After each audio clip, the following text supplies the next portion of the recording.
Goa Organics వారి skin care, hair care, wellness products కోసం AP, తెలంగాణలో డిస్ట్రిబ్యూటర్లు కావాలను వివరాలకు స్క్రీన్ పైన ఉన్న నెంబర్కి కాల్ చేయండి. ముద్రగడ సవాల్పై సోషల్ మీడియాలో అయితే ఒక చర్చ అయితే కాకరేపుతుందని మనం చెప్పుకోవచ్చు. పవన్ గెలిస్తే పేరు మార్చుకుంటానని ముద్రగడ ముందే చెప్పడం జరిగింది. తన పేరును పద్మనాభరెడ్డిగా కూడా మారుస్తానని ఆయన వెల్లడించారు పోలింగ్ కి ముందే. ముద్రగడ కొత్త నామకరణానికి రెడీ అవ్వాలని కూడా ట్రోలింగ్స్ చేస్తున్నారు ఫ్యాన్స్. ఇటు సోషల్ మీడియాలో అయితే ఆహ్వాన పత్రిక వైరల్ అవుతున్న పరిస్థితి కనిపిస్తుంది. జూన్ 4న నూతన నామకరణ మహోత్సవం అంటూ కూడా కౌంటర్ ఇస్తున్నారు జన సైనికులు. ఇక ఇదే అంశానికి సంబంధించి దీని మీద అనాలిసిస్ చేయడానికి జర్నలిస్ట్ తిరుమల నాతో పాటు రెడీగా ఉన్నారు. తిరుమలతో మాట్లాడదాం. తిరుమల, అంటే నూతన నామకరణ మహోత్సవానికి అయితే కూడా ఆహ్వాన పత్రిక ఒకటి సోషల్ మీడియాలో చర్చ జరుగుతుంది. ఈ ఈ ఆహ్వాన పత్రికను మనం ఏ విధంగా చూడాలంటారు? యాక్చువల్‌గా ఇదైతే ఖచ్చితంగా సోషల్ మీడియాలో పవన్ కళ్యాణ్ ఫ్యాన్స్ కావచ్చు, లేకపోతే కూటమి తరఫున ఉన్న కార్యకర్తలు కావచ్చు, కూటమికి మద్దతుదారులు కావచ్చు, వాళ్ళు చేస్తున్న ట్రోలింగ్ అది చాలా స్పష్టంగా అర్థమవుతుంది.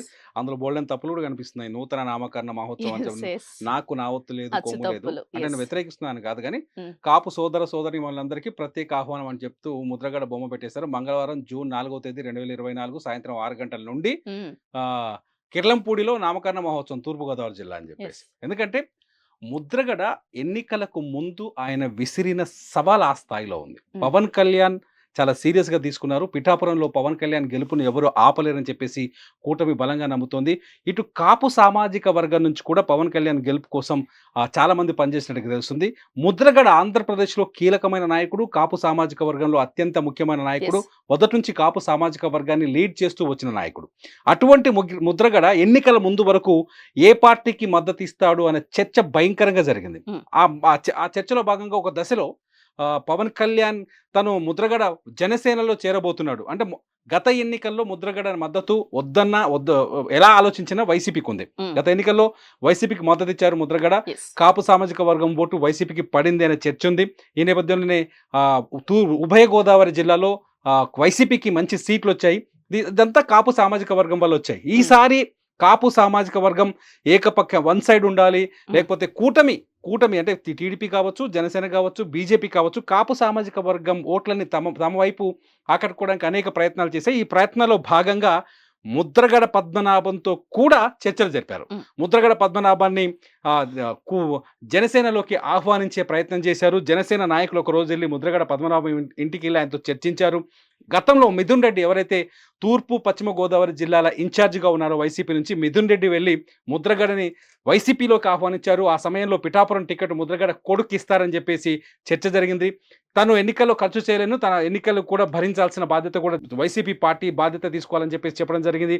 అయితే చివరి క్షణంలో ముద్రగడ మనసు మార్చుకున్నారు, మళ్ళీ జనసేనలో చేర్చారనే చర్చ కూడా జరిగింది. ఇదంతా జరుగుతున్న తరుణంలో లాస్ట్ మినిట్లో ఎలక్షన్ దగ్గరకు వచ్చేసరికి ముద్రగడ అఫీషియల్గా వెళ్ళి వైసీపీలో జాయిన్ అయ్యారు. జనసేనలో చేర్తారనుకున్న ముద్రగడ వైసీపీలో జాయిన్ అయ్యారు. దీంతో ముద్రగడ వర్సెస్ పవన్ కళ్యాణ్ అనే చర్చ మొదలైంది. ఎందుకంటే వైసీపీ పిఠాపురంలో పవన్ కళ్యాణ్ ఓడించి తీరుతామని మొదటి నుంచి వాళ్ళు సవాల్ చేస్తూ వచ్చారు. అక్కడ బలమైన అభ్యర్థి ఎవరైతే వంగా గీత ఉన్నారో, కాంగ్రెస్ నుంచి బలమైన రాజకీయ నాయకురాలమే.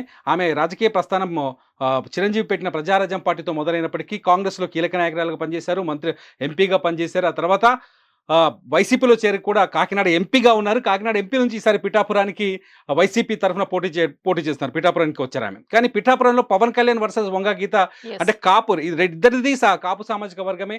ఇద్దరు పోటాపోటీగా కాపు సామాజిక వర్గంలో ఓట్లని తమ వైపు తిప్పుకోవడానికి ప్రయత్నించారు. ఈ తరుణంలో ముద్రగడ చేసిన సవాళ్లు పవన్ కళ్యాణ్ వెనకాల ఉన్న కాపు సామాజిక వర్గానికి కావచ్చు, లేకపోతే పవన్ కళ్యాణ్ ఫ్యాన్స్ కావచ్చు, తీవ్రంగా హర్ట్ చేశాయని మాత్రం మనం ఖచ్చితంగా చెప్పాలి. ఎందుకంటే పిఠాపురంలో ఓడించి తన్ని తరిమేస్తాం, ఒకవేళ పవన్ కళ్యాణ్ని పిఠాపురంలో గెలిస్తే నా పేరు మార్చుకుంటాను, నా పేరు పద్మనాభరెడ్డిగా మార్చుకుంటాను అని సవాల్ చేశారు.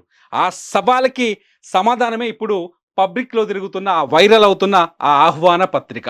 అందుకనే పవన్ కళ్యాణ్ గెలవబోతున్నాడు, భారీ మెజార్టీతో గెలవబోతున్నాడు. అందుకోసమే ముద్రగడ పేరు మార్చుకోక తప్పదు అని చెప్పేసి ఆయన ఫ్యాన్స్ ఇప్పుడు ట్రోల్ చేస్తున్నారు. నిజంగానే రెడీగా ఉండాలంటారా పద్మనాభరెడ్డిగా మనం ఎలా చెప్తాం ఒకటి ఏంటంటే పవన్ కళ్యాణ్‌కి పవర్ ఉందక్కడ. పవన్ కళ్యాణ్ పవర్ కనిపిస్తోంది. పవన్ కళ్యాణ్‌కి అనుకూల వాతావరణం కనిపిస్తోంది. అలానే వంగా గీత ఓడిపోతుందని కూడా మనం చెప్పలేం. ఎందుకంటే వైసీపీ ఇప్పటివరకు ఆంధ్రప్రదేశ్‌ని ఏలిన పార్టీ. ఆంధ్రప్రదేశ్‌లో బలమైన రాజకీయ శక్తిగా ఉన్న పార్టీ. జగన్మోహన్ రెడ్డికి బలమైన ఫ్యాన్స్ ఉన్నారు. వంగా గీత కాకినాడ అదే పార్లమెంట్ నియోజకవర్గంలో పనిచేశారు. వంగా గీత మొదటి నుంచి రాజకీయ నేపథ్యం ఉంది. కింది స్థాయి నుంచి కార్యకర్తల బలం ఉంది. అంత మాత్రాన ఎవరిని తక్కువ అంచనా వేయలేం. కాకపోతే ఏందంటే పవన్ కళ్యాణ్ మీద ఫోకస్ ఎక్కువ ఉంది. Yes. పవన్ కళ్యాణ్‌కి అనుకూలత్వం కనిపిస్తోంది. ఇప్పుడు అనుకున్నాం కదా ఇంతకుముందు బెట్టింగ్‌లో కూడా పవన్ Yes. కళ్యాణ్ ఎక్కడున్నారంటే ముందు వరుసలో ఉన్నారు. పవన్ కళ్యాణ్ పైన బెట్టింగ్ గెలుస్తారని ఎక్కువగా బెట్టింగ్ కాసేవాళ్ళు ఉన్నారు. ఇదంతా చూస్తుంటే ఖచ్చితంగా ముద్రగడ తల ఉంచాల్సి వస్తది సవాల్‌కి ముద్రగడ అనేది ఇప్పుడు Yes. ఫ్యాన్స్ చేస్తున్న ట్రోలింగ్ ఇదంతా తప్ప Yes. ముద్రగడ పేరు మార్చుకుంటాడు. ఒకవేళ పవన్ కళ్యాణ్ ఓడిపోతే తల ఉంచుకొని పోవాల్సి, లేకపోతే రాకుండా ఇంట్లోకి నుంచి బయటకి రాకపోవచ్చు, లేకపోతే అంటే గట్టిగానే ఓటమిని సవాల్ అంగీకరిస్తాడు. విసిరారు కదా. ఓటమిని అంగీకరిస్తాడు. అంతమించి ఏముంటది? ఉమ్. అంతమించి ఏముండదు. కాకపోతే ఫ్యాన్స్ మాత్రం ఒక పండగ చేసుకుంటున్నారు. 21 Yes, రోజులు అంటే ఉంది. ఇక్కడ ఏదైనా ఇంకొకటి చేస్తారు. కూడా మనం డిస్కస్ చేయాలి. అంటే ఫ్యాన్స్ అనే విషయమే కాదు, డాటర్ కూడా అంటే ముద్రగడ డాటర్ కూడా ముందు క్రాంతి. కొన్ని కామెంట్స్ చేశారు. క్రాంతి కూడా ఏంటంటే వైసీపీ ఓన్లీ మా డాడీని వాడుకుంటుంది, వాడుకొని వదిలేస్తే తప్పితే పవన్ కళ్యాణ్ ఖచ్చితంగా గెలుస్తారు అని కొన్ని కీలక కామెంట్స్ చేసింది. అంటే అవును. ముద్రగడ మొదటి నుంచి ఆయన కాపు సామాజిక వర్గం కోసం కొన్ని దీక్షలు చేశారు. మనం గతంలో చూసాం. ఎస్. కాపులకి రిజర్వేషన్ ప్రకటించాలంటూ, అవును. కాపుల్ని బీసీలో చేర్చాలంటూ ఆయన ఇంట్లో ఆమరణ నిరాహార దీక్ష చేశారు. ఆ దీక్ష సమయంలో ఆయనకు పూర్తి కుటుంబం సహకారం కూడా ఉంది. ఆయన ఓ ప్లేట్ పట్టుకొని టన్ టన్ టన్ టన్ టన్ టన్ టన్ అని కొట్టేవాడు. కొడుతూ వెరైటీ దీక్ష చేసేవారు. ఆయన నిరసన తెలియజేసేవారు. అవును. అటువంటి ముద్రగడకి సొంత కూతురే వ్యతిరేకంగా మాట్లాడడం అనేది నిజంగా అది కొంత ముద్రగడకి మైనస్. ఎందుకంటే ఆమె కూడా క్రాంతి ఎప్పుడు మాట్లాడిందంటే, ముద్రగడ పద్మనాభం పవన్ కళ్యాణ్ పైన బహిరంగంగా వైసీపీ కండువా వేసుకొని వచ్చి సవాల్ చేసినాడు. నా పేరు మార్చుకుంటాను Yes, పద్మనాభ exactly. రెడ్డిగా అవును. అని చెప్పినప్పుడు అప్పుడు క్రాంతి బయటకు వచ్చింది. మా నాన్న మాటలు నమ్మకండి, వైసీపీ మా నాన్నని తప్పుదోవ పట్టిస్తుంది, మా Yes. నాన్నని వాడుకుంటుంది వైసీపీ అనేది. కానీ మా నాన్న ద్రోహి, మా నాన్న కాపు ద్రోహి అని ఏం మాట్లాడలేదు ఆమె. ఆమె ఏం చెప్పి నాన్నని తప్పుదోవ పట్టిస్తున్నారు, మా నాన్నని రెచ్చగొట్టారు, అందుకే మా నాన్న ఆ మాట అనడం, పవన్ కళ్యాణ్ని తీవ్రమైన పదజాలంతో దూషించడం తప్పు. ఆమె ఆవేదన వ్యక్తం చేసే హక్కు ఆమెకుంది. ఆమె ఒక ఓటర్. ముద్రగడ కూతురు అయినంత మాత్రాన ఆమెకి ఇష్టాలు ఉంటాయి, ఆమెకి అభిమానం ఉంటుంది. ఆమె పవన్ కళ్యాణ్ ఫ్యాన్ అయ్యి ఉండొచ్చు, కాదని చెప్పడానికి మనం ఎవరు? కాబట్టి ఆమె ఖచ్చితంగా మా నాన్నని బదనాం చేస్తున్నారని చెప్పింది. ఆమె పవన్ కళ్యాణ్ పట్ల ఆమెకున్న భక్తిని, పవన్ కళ్యాణ్ పట్ల ఆమెకున్న అభిమానాన్ని ఆమె ప్రదర్శించారు. కాబట్టి క్రాంతి చెప్పడం కూడా ముద్రగడ కొంత తండ్రి కూతురు కాబట్టి కొంత చర్చ అయితే జరిగింది. ఓన్లీ ముద్రగడ ఒకటే కాదు, గతంలో ఆఖరికి అంబటి రాంబాబు మీద ఆయన అల్లుడు ఎవరో వచ్చారు, అల్లుడు కూడా మాట్లాడారు, మా మామయ్య కోటేద్దు ద్రోహి అది ఇది అని చెప్పేసి ఆయన మాట్లాడారు. ఇట్లా ఎందుకు వైఎస్ జగన్మోహన్ రెడ్డికి వ్యతిరేకంగా విజయమ్మనే మాట్లాడింది. షర్మిలమ్మకి ఓటేయండి, కడపలో పోటీ చేస్తుంది, Exactly. అలా అని జగన్ ఓడించండి నేను చెప్పలేదు. ఆమె షర్మిలమ్మ కోట ఏంటని మాట్లాడేది. నిజంగానే వైఎస్ కుటుంబంలో చాలా స్పష్టంగా కనిపిస్తున్న వివాదాలు. జగన్మోహన్ రెడ్డి వర్సెస్ షర్మిల రాజకీయం నడుస్తుంది ఆంధ్రప్రదేశ్లో. విజయం ఎటువైపు అని పొలిటికల్గా తీవ్రమైన చర్చ జరిగింది. ఈ నేపథ్యంలో విజయమ్మనే చెప్పింది స్పష్టంగా, ఏ కొడుకు కోసం విజయమ్మ ప్రజలోకి వెళ్ళిందో, ఏ కొడుకు కోసం పోటీ కట్టిందో, ఏ కొడుకు కోసం కాంగ్రెస్ని వ్యతిరేకించిందో, కాంగ్రెస్ పైన తిరగబడిందో, ఆ విజయమ్మని ఇవాళ షర్మిల వైపు, కాంగ్రెస్ వైపు మాట్లాడుతుంది. సో రాజకీయాల్లో ఏది శాశ్వతం కాదు. శత్రుత్వం శాశ్వతం కాదు, మిత్రుత్వం శాశ్వతం కాదు. ఇదే ముద్రగడ రేపు పవన్ కళ్యాణ్తో కూడా కలిసి పనిచేస్తాడేమో చెప్పలేం. ఇదే ముద్రగడ గతంలో చంద్రబాబు నాయుడు గవర్నమెంట్ లో పనిచేశాడు, మంత్రిగా పనిచేశాడు, ఇవన్నీ జరిగినాయి. సో ఏది శాశ్వతం కాదు. కానీ ముద్రగడ మాత్రం ఈ ట్రోలింగ్ ని ఎదుర్కోక తప్పదు. ఒకవేళ పవన్ కళ్యాణ్ గెలిస్తే మాత్రం ఇంకా భయంకరంగా ట్రోలింగ్ చేస్తారని మాత్రం సోషల్ మీడియాలో అర్థమవుతుంది. అంటే బెట్టింగ్స్ కూడా ఎక్కువ పవన్ కళ్యాణ్ మీద నడుస్తుంది కాబట్టి పిఠాపురంలో ఈసారి ప్రజా అభిమానం అంతా కూడా ఏదైతే ఫ్యాన్ అభిమానం అంతా ఈసారి ఓటుగా మలుచిందేమో అనుకోవచ్చు అంటారా? ఎలక్షన్ వేరండి, అభిమానం వేరు. ఎలక్షన్ మేనేజ్మెంట్ డిఫరెంట్ గా ఉంటది.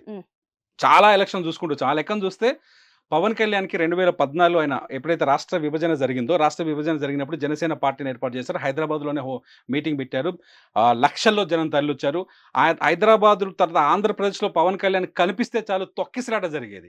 అటువంటి పవన్ కళ్యాణ్కి 2019లో ఎందుకు ఓట్లు పడలేదు? కేవలం 9% మాత్రం ఓట్లు వచ్చాయి. సో ఎలక్షన్ వేరు, అభిమానం. నేను పవన్ కళ్యాణ్ ఫ్యాన్ కావచ్చు, నేను పవన్ కళ్యాణ్ పార్టీకి ఫ్యాన్ కావాల్సిన అవసరం లేదు కదా. సో ఎలక్షన్ మేనేజ్మెంట్ వేరు, పార్టీ మేనేజ్మెంట్ వేరు.